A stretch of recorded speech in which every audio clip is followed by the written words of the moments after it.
This is the Lone Creator YouTube. We hope this video helps. You're starting inside the TikTok app on the account you want to clear.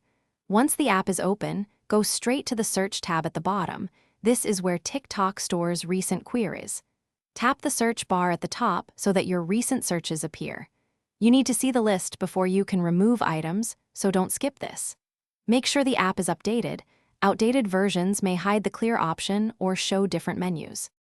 Now that your recent searches are visible, remove entries. Tap the small X next to an item to delete it individually. This is useful when you only want to remove a few queries. To erase everything, look for a clear button or clear search history option near the top of the list and tap it.